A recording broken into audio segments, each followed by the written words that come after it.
+2 കഴിഞ്ഞ ആർക്ക് വേണമെങ്കിലും ധൈര്യമായിട്ട് വന്ന് ഒരു അറ്റംപ്റ്റ് നടത്താൻ പറ്റുന്ന ഒരു ഇൻസ്റ്റിറ്റ്യൂട്ട് അല്ലേ? +2 കൊമേഴ്സ്, ഹ്യൂമാനിറ്റീസ്, ഏത് +2 സയൻസ് എന്നുള്ള മാൻഡേറ്ററി ഒന്നുമില്ല. പല ഫീൽഡിൽ വന്ന ആൾക്കാർ സാലറി മേടിച്ചിട്ടുണ്ട്.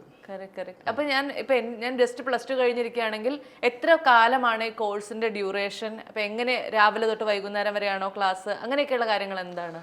9 to 5:30 ആണ് ക്ലാസ്സിന്റെ ഒരു ടൈമുള്ള ഡെയിലി. ഒരു മൺഡേ ടു ഫ്രൈഡേ ഇരിക്കുക എന്നുള്ളതാണ്. പക്ഷെ അപ്പൊ അതിനകത്ത് ടീച്ചേഴ്സ് ഇല്ല എന്ന് ഞാൻ കേട്ടു. അപ്പൊ ടീച്ചേഴ്സ് ഇല്ലാതെ നമ്മൾ ഈ 9 to 5:30 എന്ത് ചെയ്യും? ടീച്ചേഴ്സ് ഇല്ല എന്ന് പറഞ്ഞു കഴിഞ്ഞാൽ ഗൈഡൻസിന് നമുക്ക് മെൻറ്റേഴ്സ് ആയിട്ട് ടെക്കി ആയിട്ടുള്ള ആൾക്കാർ അവിടെ ഉണ്ടായിരിക്കും, മെൻറ്റേഴ്സ് ഉണ്ടായിരിക്കും.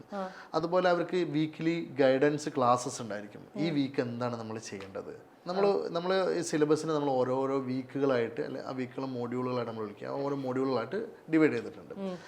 ഈ മോഡ്യൂളുകൾ എന്ത് ചെയ്യണം എന്നുള്ള അവർക്ക് നമ്മൾ പറഞ്ഞു കൊടുക്കുക. അതിന് ടാസ്ക് ഷെയർ ചെയ്യും. നമ്മളെ ടൂൾ ഉണ്ട്, ടാസ്ക് ഷെയർ ചെയ്യും. അത് കഴിഞ്ഞിട്ട് അവരോട് പറയും ഇത് ഇന്ന രീതിയിലാണ് റിസർച്ച് നടത്തേണ്ടത്. അപ്പോൾ ആ റിസർച്ചിലൂടെയാണ് കുട്ടികൾ കയറുന്നത്. അപ്പോൾ പുതിയൊരു ഫീൽഡിൽ വന്ന ഒരാൾക്ക് ഒരിക്കലും എന്ത് ചെയ്യില്ല, വലിയൊരു സംഭവം നമ്മൾ കൊടുക്കില്ല. ചെറിയൊരാൾക്ക് ചെയ്യാൻ പറ്റുന്ന, ആദ്യമായിട്ട് വരുന്ന ഒരാൾക്ക് ചെയ്യാൻ പറ്റുന്ന കാര്യം നമ്മൾ കൊടുക്കുള്ളൂ. ഇത് അവരെ കൊണ്ട് ചെയ്യിപ്പിച്ചെടുക്കുക എന്നുള്ളതാണ്. ചെയ്യിപ്പിച്ചെടുത്ത് കഴിയുമ്പോൾ ഇത് ശരിയാണോ നോക്കുന്നത് ഗൂഗിൾ മീറ്റിൽ വീഡിയോ കോൾ ഇന്റർവ്യൂ ആണ്. കമ്പനികൾക്ക് നടക്കുന്ന പോലെ ഇന്റർവ്യൂ ആണ്. ഈ ഇന്റർവ്യൂ നടത്തുന്നത് ഇതേ ഫീൽഡിൽ ഒരു 3 ഇയറെങ്കിലും എക്സ്പീരിയൻസ് ഉള്ള IT എഞ്ചിനീയേഴ്സ്, മറ്റ് പല കമ്പനീസും വർക്ക് ചെയ്യുന്ന ആൾക്കാർ, അവർ പാർട്ട് ടൈം ആയിട്ട് നമ്മൾ കോൺട്രിബ്യൂട്ട് ചെയ്യണം. അപ്പോൾ അവരാണ് ഇവരെ നോക്കുന്നത്, ഇൻഡസ്ട്രിയൽ എക്സ്പേർട്സ് ആണ്. അപ്പോൾ ഇതിൻ്റെ ഒരു ഗുണം എന്താണെന്ന് വെച്ചാൽ നമ്മുടെ എഡ്യൂക്കേഷൻ്റെ പ്രോബ്ലം തന്നെ അതാണ്.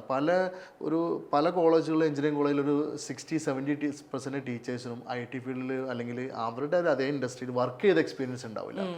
അവർ ഡിഗ്രി എടുക്കുന്നു, PG എടുക്കുന്നു, സബ്ജക്റ്റ് പഠിക്കുന്നു, അതുപോലെ അത് മാത്രമാണ്. അപ്പോൾ അവർക്കും അറിയില്ല എന്താണ് കുട്ടികൾക്ക് സംഭവിക്കാൻ പോണത് വർക്ക് ചെയ്യുമ്പോൾ എന്നുള്ളത്. പക്ഷെ ഇവിടെ സംഭവിക്കുന്നത്, ഇവരെ ഗൈഡ് ചെയ്യണത്, ഇവരെ ഈ വീക്കിലി റിവ്യൂ ചെയ്യുന്നത് ഇവരെല്ലാവരും ഇൻഡസ്ട്രിയൽ എക്സ്പേർട്സ് ആണ്. അപ്പോൾ ഉള്ള ഗുണം എന്താണെന്ന് വെച്ചാൽ ആ ഇൻഡസ്ട്രിക്ക് വേണ്ട റിക്വയർമെന്റ് സാറ്റിസ്ഫൈ ചെയ്യുന്ന രീതിയിൽ കുട്ടികൾ സെറ്റായി വരികയാണ് ചെയ്യുന്നത്. അതുകൊണ്ടാണ് ഇവർക്ക് ഇത്രയും സാലറി കിട്ടുന്നത്. പലരും അത്ഭുതത്തോടെ ഈ 40,000 രൂപ സാലറി ഫ്രഷർക്ക് കിട്ടുക, +2കാരന് കിട്ടുമോ, 1 lakh സാലറി +2കാരന് കിട്ടുമോ? അപ്പോൾ ഇതൊക്കെ കിട്ടാൻ കാര്യം എന്തുകൊണ്ടാണെന്ന് വെച്ചാൽ ഈ നോളേജാണ്.